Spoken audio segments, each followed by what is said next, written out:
Salut à tous et bienvenue à Question Auto, j'espère que vous allez bien. Moi, les modes et les tendances, parfois, j'ai de la misère à comprendre qu'est-ce qui se passe exactement avec ça. Pourquoi tant d'acheteurs aujourd'hui tripent sur les sports utilitaires? Ça, je le comprends, il n'y a pas de problématique. Mais pourquoi triper sur les sports utilitaires compacts? Qu'est-ce qui vous anime là-dedans? Qu'est-ce qui fait qu'un si petit véhicule, parfois avec un manque d'espace assez flagrant, voire même un manque de puissance, vous attire? Aidez-moi à comprendre, je ne comprends pas. De toute façon, cette semaine à Question Auto, on essaie le nouveau Honda HR-V, le dernier né de la famille. Est-ce qu'il va être amusant à conduire? C'est ce qu'on va découvrir cette semaine à Question Auto.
Jetons un coup d'œil à l'extérieur du nouveau Honda HR-V et le modèle qu'on a à l'essai présentement, c'est le modèle le plus équipé, donc une version EXL avec la navigation.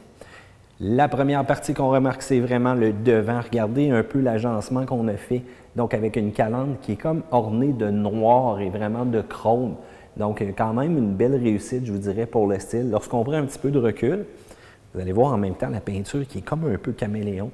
On varie du noir au vert présentement. Je dois avouer qu'on a une très belle peinture présentement du côté de Honda. C'est un peu comme le Honda Pilot qu'on avait, donc une genre de peinture qui varie énormément selon la force de la lumière. Puis regardez quand on s'approche, vraiment un vert là, qui est quand même assez éclatant. Donc vraiment la partie de la calandre avant, donc des lumières même, touches de chrome, des touches de noir à l'intérieur, la partie vraiment centrale qui fait un museau quand même assez pointu. Je vais vous dire aussi que c'est très bien fini. Lorsqu'on regarde ça, j'aime beaucoup. Deux lignes vraiment sur le capot, pas très agressif, mais quand même bien. Au niveau des essuie-glaces, c'est bien parfait pour l'hiver. Et vous allez remarquer en dessous aussi, donc on a vraiment une zone pour chauffer cette section-là principalement, elle est déglacée. Donc pour un petit véhicule compact comme ça, c'est quand même très bien équipé. Donc des rails de toit, donc facile d'attacher une boîte cargo si vous voulez, toit ouvrant, petit aileron de requin. Encore une fois, la ligne sur le côté aussi, qui est quand même intéressante. On va remarquer cependant qu'on n'a pas énormément de garde au sol avec le véhicule et on dirait que ça a changé de couleur, c'est rendu littéralement noir, quand même assez spécial. Au niveau des roues et des pneus, donc les roues, c'est des roues de 17 pouces, donc peu importe le modèle que vous allez choisir, c'est exactement ça que vous allez avoir. On roule du Michelin Primacy MX V4, c'est des pneus qui sont quand même assez chers au niveau du remplacement. 215, 55, 17. Je vais vous dire que ça va coûter un petit peu cher lorsque ça va être le temps de changer des pneus. J'aime bien la ligne qu'on a sur le côté. Et vous allez remarquer aussi le côté plastique qu'on a rajouté qui donne un petit style en route. Très belle finition aussi à l'intérieur des ailes au niveau de la protection. Ça, c'est quand même très bien. Au niveau du miroir, clignotant sur le côté, et regardez, ça, c'est un élément de sécurité important. Caméra latérale. Sérieux, ça fait encore une fois très bien la job. Très bien équipé pour un petit véhicule du genre. Je dois vous dire, je suis surpris de voir ça.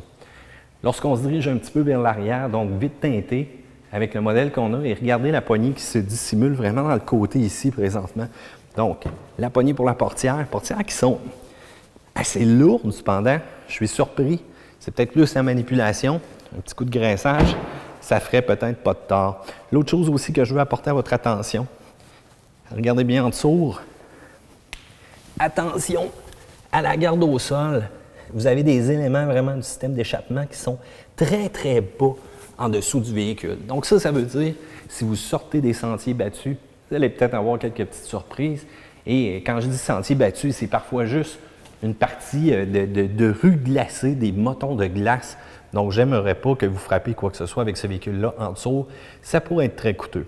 Partie arrière, ligne d'échappement simple, un peu de plastique au niveau du pare-choc. Très beau déflecteur rouge bien intégré. Regardez aussi, j'aime beaucoup la partie lumière en LED comme ça, qui a l'air de donner une petite impression de quelques diamants. HRV, caméra de recul en dessous ici. Un indicatif donc pour le modèle traction intégrale qu'on a présentement. Puis vous allez voir la vitre, là, présentement, vous le voyez, ça donne une belle vision à l'intérieur. Très bel aileron aussi, de la couleur du véhicule, s'il vous plaît. Puis quand ça vient le temps d'ouvrir le coffre, c'est pas compliqué. Et je suis surpris encore une fois aussi de l'espace qu'on va retrouver à l'intérieur de ce véhicule-là, malgré que ça se veut un véhicule qui est compact. Côté look, je dois vous dire que je déteste pas. C'est pas laid, c'est bien fini, c'est style Honda. Pas laid.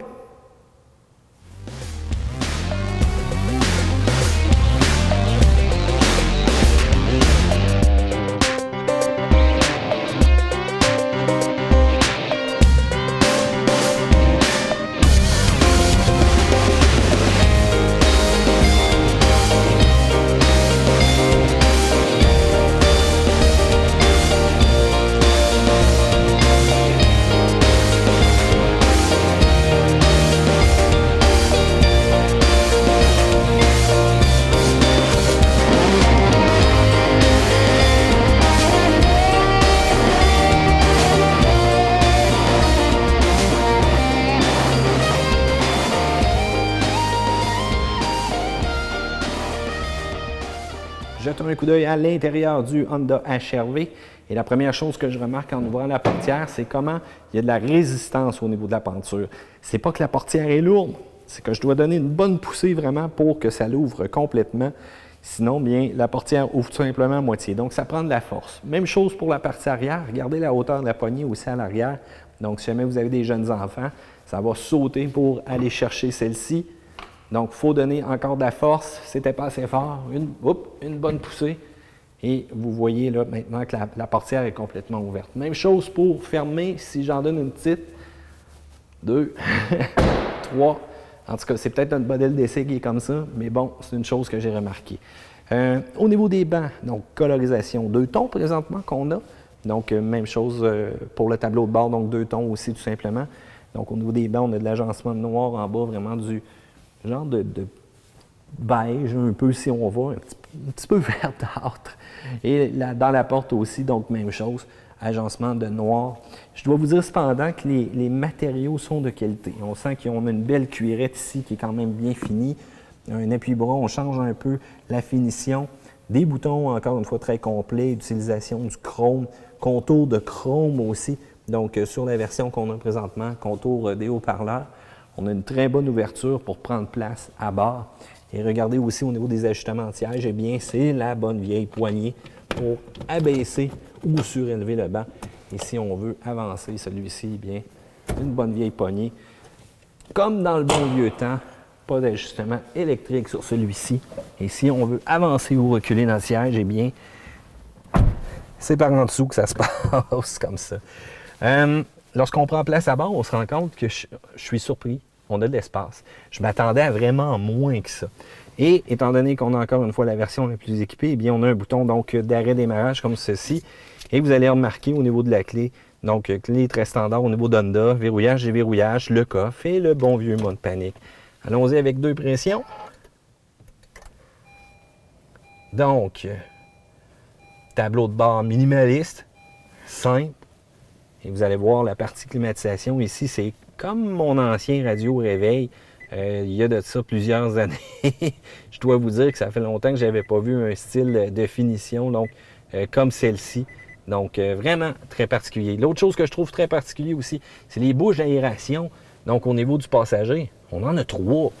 Est-ce vraiment utile d'en avoir 3 comme ça? Ça fait quand même assez particulier.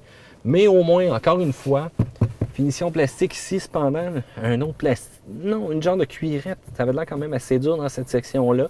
Mais un cuir avec une couture qui semble très bien fait, donc quand même assez uniforme. Ici, donc, c'est vraiment une interface tactile, donc ornée de chrome Et on va avoir une console vraiment flottante qui va nous donner un appui-bras quand même assez intéressant et ajustable. Et encore une fois, dans un matériau qui a de l'allure. Donc vraiment, côté banc, c'est pas si pire. Moi qui est très grand, je m'attendais à pire quand j'ai vu justement les évaluations des autres journalistes. Et je dois avouer que c'est quand même pas si pire que ça. Lorsque je commence vraiment à gauche, donc ça c'est mon avertisseur de collision. Et la minute que je vais appuyer aussi, vous allez voir le Forward Collision Warning. Donc je vais avoir la possibilité de le mettre à un avertissement donc long. Là, à partir d'ici, c'est très capricieux. Normal, c'est pas si pire et court. Donc, c'est vraiment d'avoir la distance d'avertissement. Et ce qu'il va avoir, ça va être un indicatif, tout simplement, un petit indicateur qui va ici allumer dans le coin en haut, qui va m'indiquer que je risque d'avoir une collision avec un autre véhicule. Mon système d'avertissement, donc la minute que je vais dépasser les lignes, pour dégivrer les essuie-glaces et mon système de contrôle de traction. Donc, quand je vais appuyer dessus, signal sonore, tout simplement, j'ai beau le maintenir plus de 30 secondes enfoncé, ça ne changera rien. Donc, c'est une réduction au niveau de la traction et au niveau du système de stabilité. Au niveau du volant, c'est quand même une belle prise, très intéressant, belle finition encore une fois, que ce soit dans le haut, dans le bas, l'utilisation définie, matériau qui est confortable. Donc un volant qui n'est pas chauffant cependant et qui va nous offrir un changement aux palettes qu'on a ici. Donc ça, c'est quand même intéressant. Ça alimente un petit peu le fun de conduire le véhicule sans excitation ou sans palpitation, là, je vous le dis tout de suite. Au niveau de la radio, une chose à faire très attention, la minute où vous avez démarré, si vous ne faites pas OK, vous allez être obligé de revenir dans le menu, faire arrière, faire OK pour y accéder. Tant aussi longtemps que ça ne sera pas fait, eh bien, vous ne pourrez pas accéder aux différents menus qu'on a ici au travers le bouton. Et lorsque j'appuie, eh bien, ça change entre la téléphonie, la musique et la carte. Et lorsque je vais appuyer ici sur le bas, donc ça fait tout simplement afficher les menus exactement de qu'est-ce que ça va faire lorsque je suis dans cette option-là. Si je vais au niveau du téléphone, j'appuie sur le bouton en bas. Donc, je vois exactement que je peux aller au bas, quitter, Enter, l'historique de rappel et ainsi de suite. Je peux changer ma source, donc au niveau de ma téléphone, de mon système audio. Donc, je vais tout simplement pouvoir aussi... Là, présentement, c'est pas une bonne idée. C'est pas du tout ça que je veux faire. Je sais pas pourquoi que je suis en train d'appeler, mais bon, c'était quand même très drôle. Je pense que j'ai appelé Marcello. On verra bien s'il y a besoin de rappeler qu'est-ce que ça va faire. Mais je vous rappelle que si vous appuyez sur le bouton ici, ça va soit enclencher donc une sélection au niveau de mes gammes audio. Donc, vous allez les voir défiler dans le haut tout simplement comme ça. Très simpliste. Il n'y a pas rien de particulier. Belle finition encore une fois, contour chrome. Cruise control, vraiment le typique Honda auquel on est habitué, donc l'affichage qui apparaît dans le bas présentement ici. Au niveau des essuie-glaces, encore une fois bien, et je vous rappelle que la vision avant est extrêmement dégagée, que ce soit à l'avant ou à l'arrière. Regardez ça, même au niveau du miroir, quand on va regarder, on a une très belle vision à l'arrière et je suis très surpris présentement de ce que j'ai de mon côté. Au niveau de l'interface, eh bien là, ça se gâche un petit peu. On n'a pas de bouton pour le volume, c'est tactile et il ne faut pas être pressé. Oh boy, j'étais sur AM. On va changer, s'il vous plaît, de fréquence. Et vous voyez un peu la réactivité de l'écran tactile qui n'est pas parfait à 100%. Là, présentement, j'ai un système de 180 watts à l'intérieur, 6 haut-parleurs, donc avec un caisson de grave. Et allez, monte. Je viens de me tanner, je vais prendre le bouton ici. Vous allez remarquer que malgré que je lève le son, après ça, quand j'étais avec le volant, le seul indicatif que j'ai, c'est dans le coin ici. Interface qui date des années 2000, sérieusement. Je ne serais pas nécessairement sur ce système-là. Au niveau de la navigation, pas très, très rapide. Vous voyez le temps que ça prend pour naviguer dans l'interface. Vous voyez aussi donc la minute que je vais aller dans les réglages. L'information, c'est une vieille interface qu'on sort depuis un bon bout de temps chez Honda. J'étais un peu déçu de ce côté-là. On a la possibilité d'utiliser la partie Connect, donc avec HDMI, puis d'afficher même des vidéos sur cet écran-là si le véhicule est arrêté. Je peux aller dans la partie information pour voir vraiment mes calculs au niveau de mes historiques, de mes trajets ou autres. Puis en passant, laisser faire le 18, c'est que le véhicule n'a pas roulé à l'intérieur du parking. Mais on voit un peu les derniers aperçus de consommation. Je dois avouer qu'on est capable de faire mieux que ça parce qu'on l'a brassé un petit peu.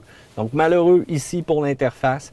Mais bon, utilisez le bouton ici sur le volume, puis ça va aller quand même mieux à ce niveau-là. Puis pour ceux-là qui apprécient donc les écrans, bien sachez que là présentement c'est un écran de 7 pouces, mais à l'intérieur du modèle de base qu'on a, c'est un écran de 5 pouces. La partie climatisation, même si ça a l'air de mon radio des années 90, je dois avouer que je suis quand même impressionné de la réponse. Ça va quand même très bien, mais ça se salit vite, hein? Ça c'est un cas classique. Climatisation qui est quand même puissante et vous allez remarquer au niveau des différents modes, donc l'affichage ne peut pas être plus clair que ça présentement. Même chose aussi pour les bancs chauffants, synchro, air climatisé. Tout est facile et quand même assez complet, puis est quand même assez précis. Et on a un mode automatique présentement dans la version qu'on est équipé présentement. Au niveau de la console centrale, eh bien, regardez comment c'est haut. Donc, c'est vraiment une console qui est très haute. Donc, on a même un espace de rangement ici qui nous permet d'accéder à nos ports USB, qui nous permet d'accéder à notre port HDMI ou autre. Mais qui a pensé de les mettre là en dessous? Donc, si jamais je vous rapproche un petit peu, gang, regardez là, tout est là, là. Mais en tout cas, qui a pensé à mettre ça là? Je ne sais pas, mais c'est tannant. Donc, un petit peu de rangement sur le côté ici. Et on va avoir accès donc au changement de rapport avec notre bonne vieille CVT. Donc, ça, je vous le dis tout de suite, attendez-vous pas à des grosses performances. Et quand vous passez en mode sport, eh bien, vous allez voir un S ici tout simplement. Et si vous passez en manuel, donc avec l'appui ici, donc sur les palettes, vous allez voir 1, 2, 3, 4, 5, jusqu'à plusieurs rapports donc, qui vont s'afficher présentement. Donc, vous avez un frein électrique tout simplement au niveau de stationnement, puis une fonction brake hold qu'on appelle. Donc, un brake hold, ce que ça va faire, c'est que ça va tout simplement maintenir le frein enfoncé la minute que vous allez arriver à une lumière rouge ou autre. Espace de rangement quand même intéressant. Puis regardez, donc on peut raccourcir un peu la profondeur des porte-gobelets. Ça, j'aime quand même bien. C'est un style très... Des fois, il faut se battre un petit peu avec pour le refermer, mais c'est quand même pas si pire. Et la coudoir, donc, est quand même ajustable. Et vous avez un mince rangement là, qui est ici, tout simplement. Si vous cherchez le port 12 volts, eh bien, regardez, il est vraiment de l'autre côté, tout simplement, donc ici. Donc, vous allez être capable de brancher vos équipements. Donc, une belle boîte à gants, de l'espace au niveau des portières. Vous allez remarquer qu'on a des lumières, des bonnes vieilles lumières halogènes. Et il n'y a rien de plus simple présentement ici aussi au niveau des lumières. Donc, c'est quand même assez basique. Possibilité d'ouvrir ou de fermer donc notre toit ouvrant. Et je vous rappelle qu'on a un bon cache-soleil donc qui va reculer en même temps la minute qu'on va ouvrir le toit présentement.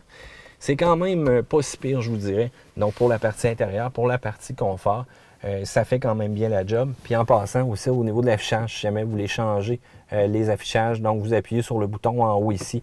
C'est un bon vieux classique et vous pouvez même, donc dans le fond, ajuster la luminosité, donc jusqu'à quasiment l'éteindre au complet.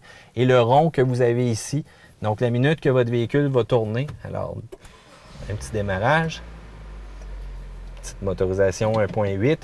Donc, on va passer en mode D.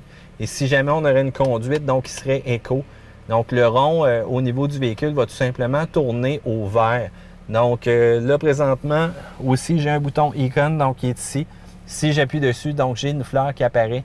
Et puis, bien, le véhicule va tout simplement nous indiquer lorsqu'on va avoir une conduite donc écologique en plaçant ce contour-là totalement vert. Mais la minute que je vais passer en mode sport, eh bien, ça va tout à fait disparaître pour devenir blanc uniquement comme ça.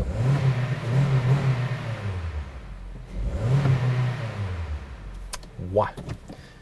Bon, c'est un petit véhicule, hein? Allons voir à l'arrière tout simplement qu'est-ce que le Honda HR-V peut nous offrir. La partie arrière, je vous le dis tout de suite, extrêmement spacieuse. J'ai été très surpris de voir l'espace que ça pouvait nous offrir, un petit véhicule comme ça. Donc, un banc de bébé va amplement fitter à l'arrière ici. Et vous allez remarquer qu'on est en mesure tout simplement de soulever les appuis-têtes. Donc, comme ça, pour aller chercher un confort plus appréciable. Puis regardez aussi au niveau de l'ajustement. Donc, ça, c'est quand même bien. Petite partie centrale comme ça qui est intéressante. Et la minute que je veux refermer, messieurs les appuis-têtes, j'appuie sur le bouton ici.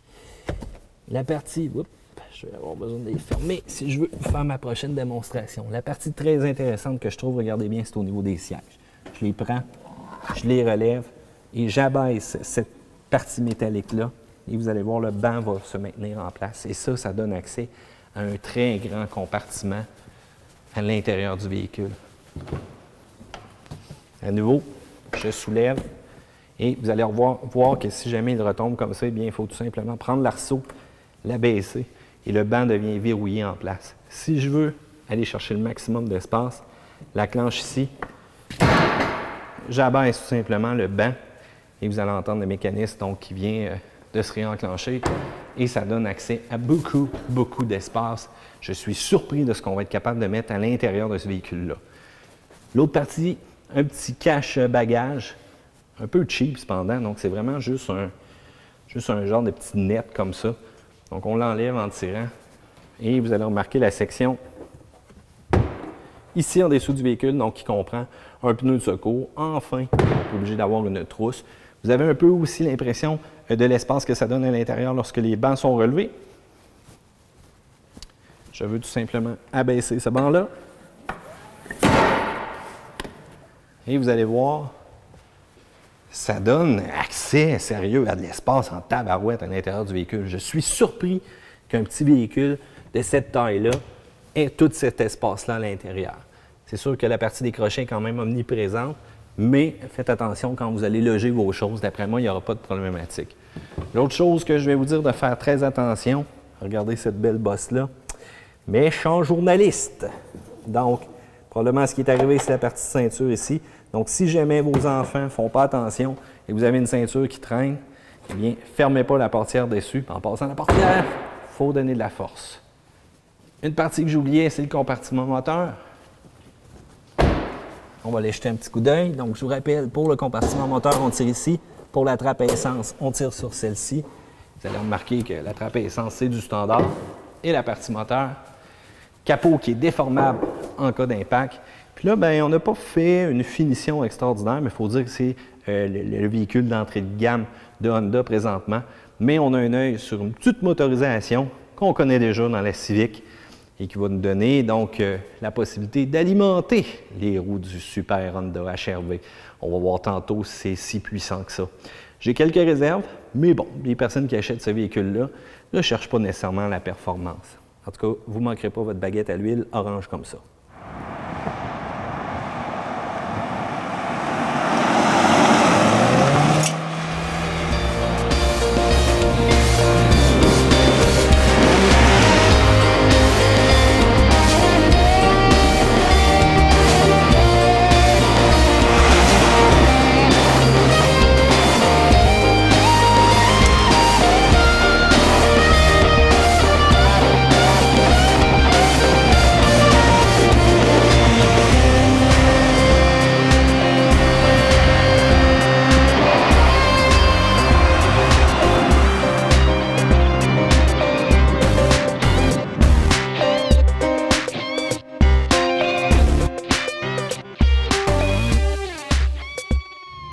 Parlons de la motorisation et du comportement routier du nouveau Honda HR-V, le petit dernier-né de la famille.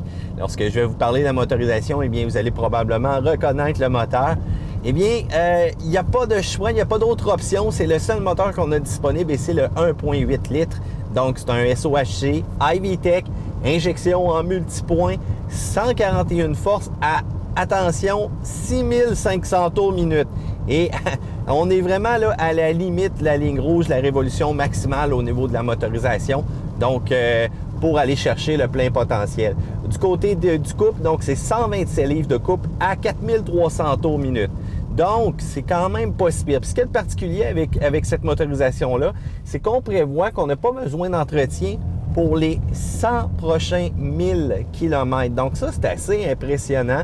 Donc, il faut faire attention parce que ça ne s'applique pas aux huiles et aux filtres. Là, on parle de la maintenance générale avec cette motorisation-là. C'est la seule disponible, c'est dommage. J'aurais aimé ça peut-être avoir un 1.5 turbo de la Civic à l'intérieur de celui-là pour lui donner un petit peu de pep. Parce que je vous le dis tout de suite, là, quand on accélère, là, regardez ça. Pied au plancher. Il se passe pas grand-chose. Puis regardez bien la différence quand je prends la CVT. Je mets ça en mode S et j'appuie. Oh, c'est lent. Attention. On va entendre.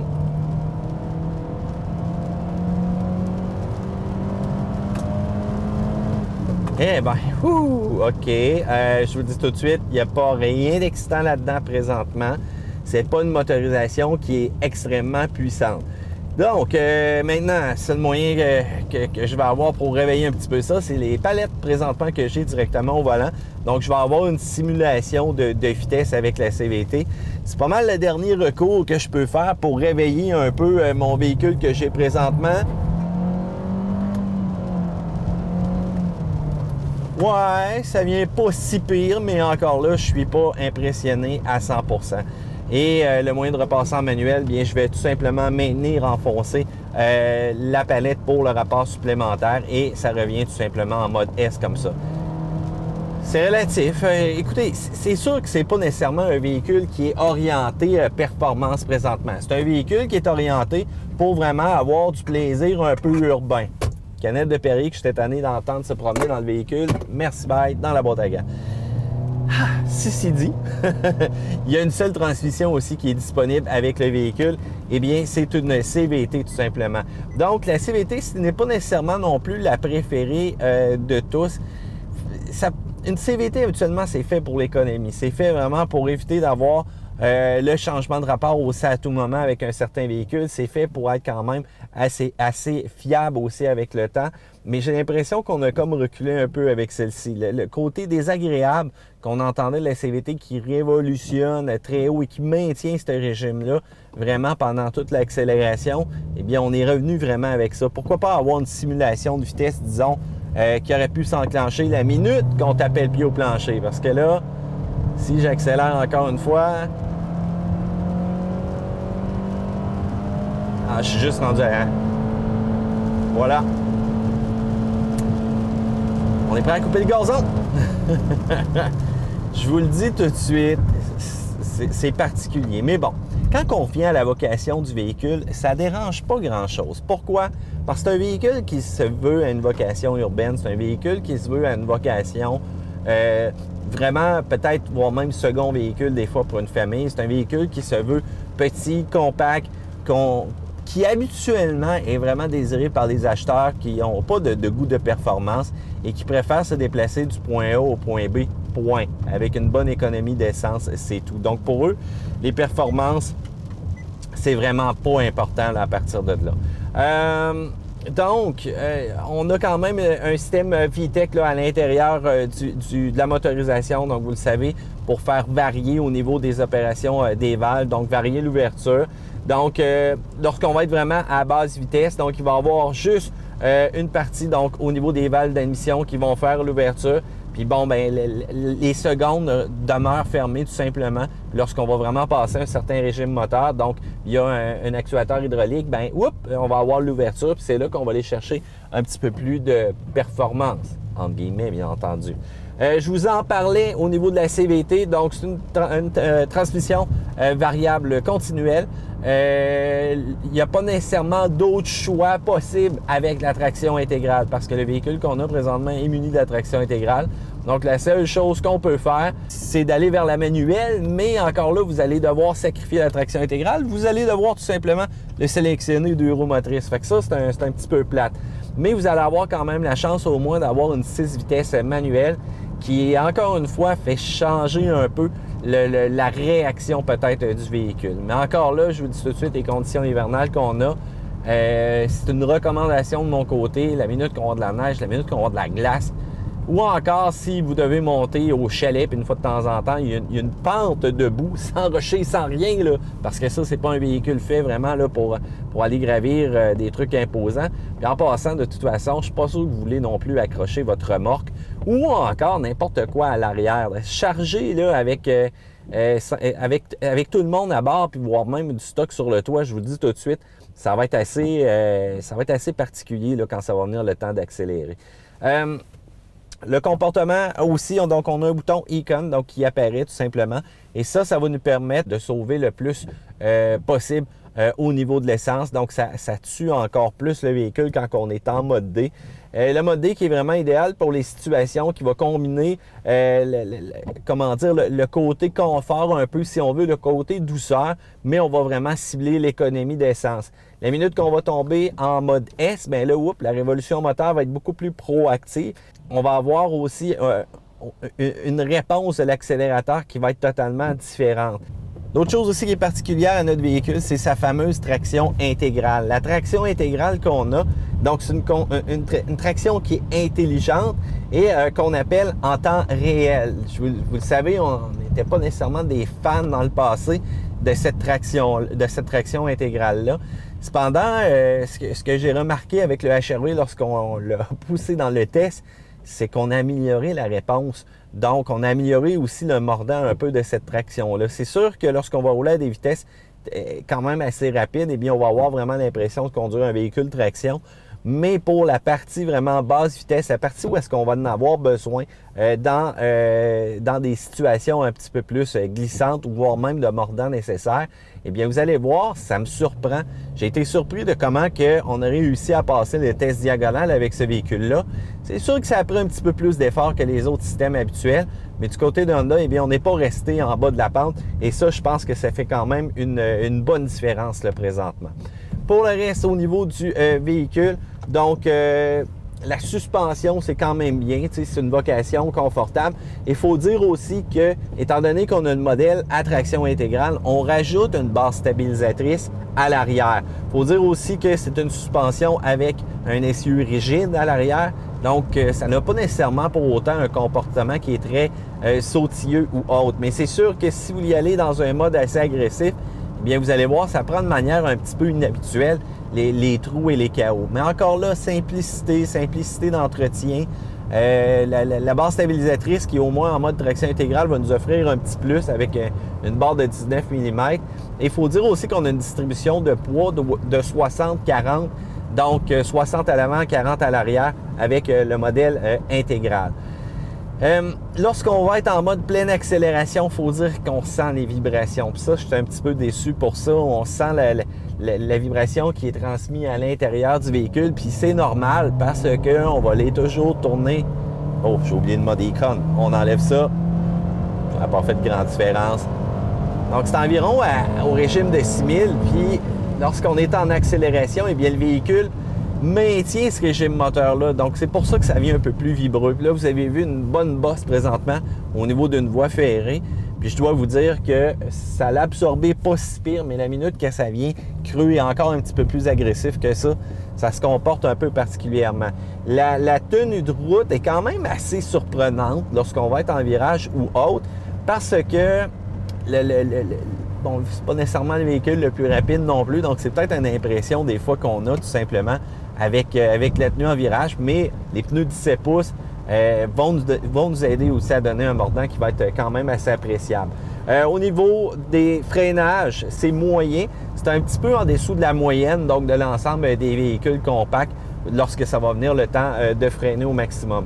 Le confort est quand même relativement correct, même si je suis grand à l'intérieur, donc j'ai de la place en masse. C'est sûr que c'est pas le banc qui m'offre le plus de support, ni même l'assise. Je trouve un petit peu l'assise en pente, en descendant pour ma part.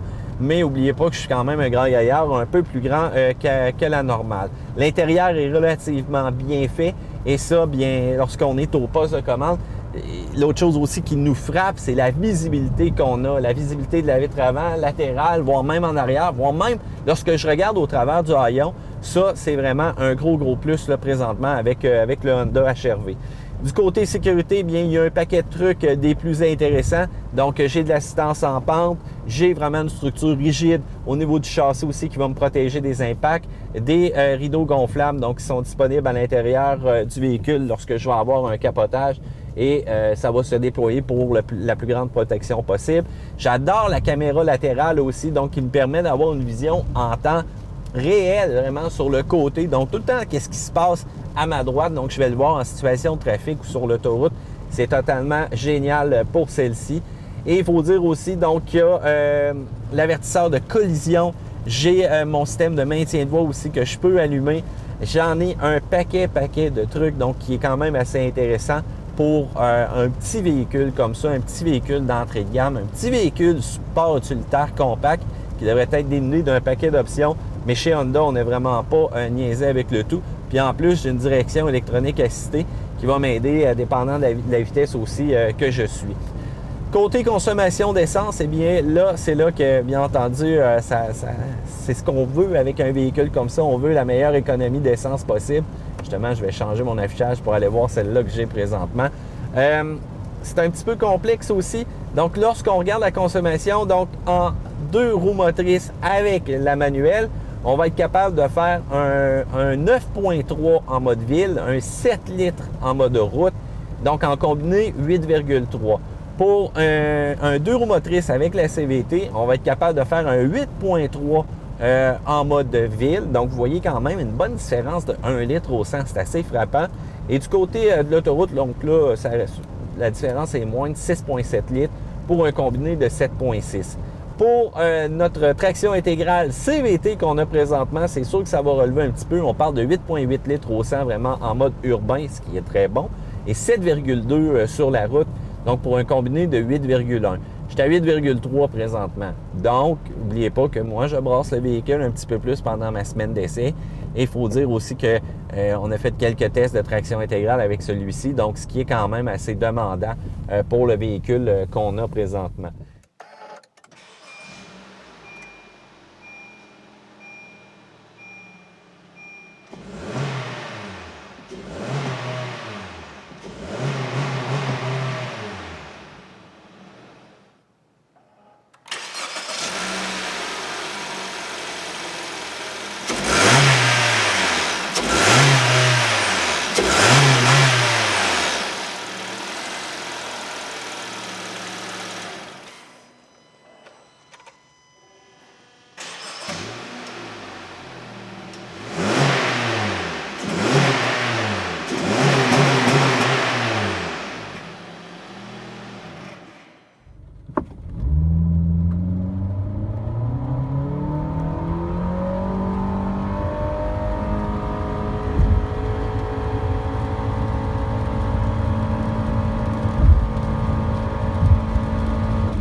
Parlons prix. Donc, au niveau du HR-V, la version de base, la version LX qu'on appelle, va être disponible en 2 roues motrices, 6 vitesses manuelles et ce, à partir de 20 690 $. Lorsqu'on va parler de CVT, donc ça, c'est 21 990 $. Donc, c'est quand même une bonne option assez coûteuse. Et si on veut parler avec traction intégrale, donc le prix monte à 24 290 $. Pour la version Helix, c'est quand même pas si pire. On a l'équipement des roues 17 pouces, le radio de 160 watts, la caméra de recul, USB, Bluetooth et même les vitres électriques. Si on passe à la version EX maintenant, donc EX 2 roues motrices, 6 vitesses manuelles, 23 190 $.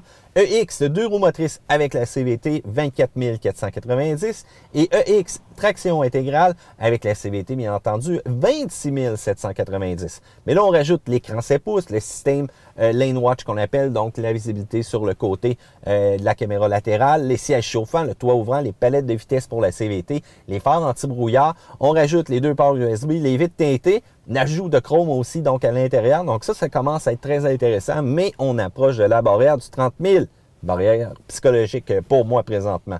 Et si on veut vraiment aller vers le modèle le plus équipé qui est uniquement disponible en traction intégrale et avec la CVT, le EXL Navigation. Donc, traction intégrale avec CVT, 29 990, siège en cuir, volant de cuir. On a les rails aussi sur le toit. Donc là, ça fait vraiment un véhicule qui est totalement équipé. Mais lorsqu'on rajoute transport préparation, quelques petites options, encore une fois, au niveau, disons, de la protection du véhicule ou encore quelques accessoires à l'intérieur de celui-ci, ça commence à saler la facture assez vite. Pour un petit véhicule comme ça, motorisation 1.5 turbo n'est pas disponible, mais qui sait un jour peut-être en option? Moi, j'aimerais ça. Parlons de la compétition aussi maintenant. Donc, la compétition est de plus en plus féroce pour un créneau de véhicule comme celui-ci. Présentement, les joueurs, le CX3 est probablement le plus gros joueur présentement. Je l'aime beaucoup parce que c'est un véhicule qui est quand même performant avec la motorisation qu'il a. C'est un petit peu plus vivant que le Honda HR-V. Il a une bonne garantie, mais son seul défaut lorsqu'on compare les deux, c'est son côté spacieux. Fait que si vous avez vraiment besoin d'espace aussi dans un si petit véhicule comme ça, c'est un peu paradoxal à dire, allez-y avec le Honda HR-V. Mais si vous êtes amateur de performance et vous êtes prêt à sacrifier un peu d'espace, allez-y avec le CX3. Pour le reste, Fiat 500X, c'est un véhicule qui est stylisé. Malheureusement, la transmission 9 vitesses est vraiment mal adaptée présentement à celle-ci. On a quand même des racines italiennes, donc ça, des fois, ça peut plaire à certaines personnes, mais on doit travailler aussi au niveau de la fiabilité. Cependant, le côté différent, le côté véhicule unique, c'est quand même très intéressant lorsqu'on regarde la Fiat 500. Pour la traction intégrale aussi, on est capable de se désembourber pas mal de situations parce que c'est extrêmement efficace. Il faut dire qu'on partage ça aussi avec le Jeep Renegade qui est vraiment, lui, plus orienté hors route. Vous avez même des belles options possibles pour rehausser les capacités de celui-ci, que ce soit en mode hors route urbain ou encore vraiment en mode hors route, donc dans la boue ou encore dans des côtes ou autres. Cependant, encore une fois, moins spacieux. Il y a aussi d'autres compétiteurs comme le Chevrolet Trax, le Subaru Crosstrek Kia Soul, donc des véhicules totalement différents, mais on change un peu de gabarit là, présentement. Donc, quand on parle du Crosstrek et du Soul, je trouve qu'on grossit un petit peu là, présentement. Les principaux concurrents, je vous les ai nommés, c'est à vous de faire un choix là-dessus. Dites-moi ce que vous en pensez justement, si vous préférez l'un ou l'autre de la catégorie que je viens de vous donner tout simplement.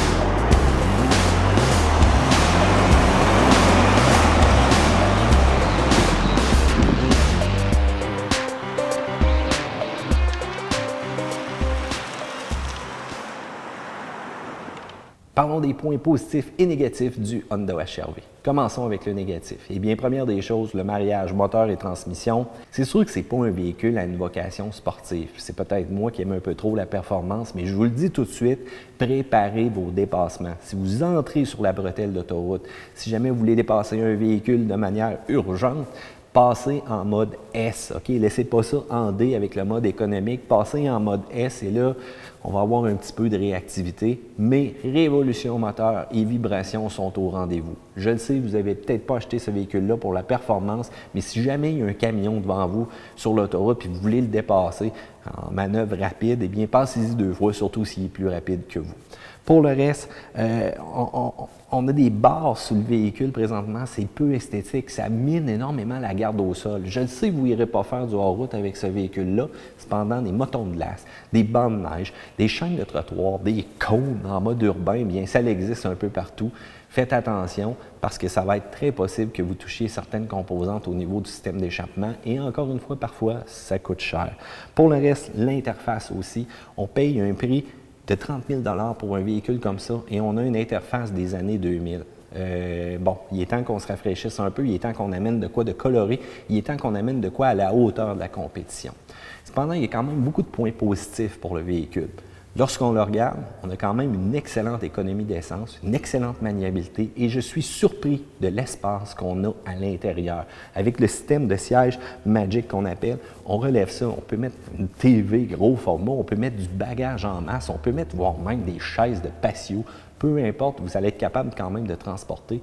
Et je pense que le Honda HR-V est l'un qui excelle présentement dans cette catégorie-là. Bonne économie d'essence, ça je vous l'ai mentionné. Bonne visibilité extérieure aussi, ça c'est important. Lorsqu'on regarde la route, on va avoir une bonne visibilité. On va être en mesure de voir tout ce qui se trouve autour de nous pour faire les meilleures décisions de conduite possibles. Et que dire aussi de la caméra latérale de sécurité qui est extrêmement intéressante. Pour le reste, bien c'est pas laid.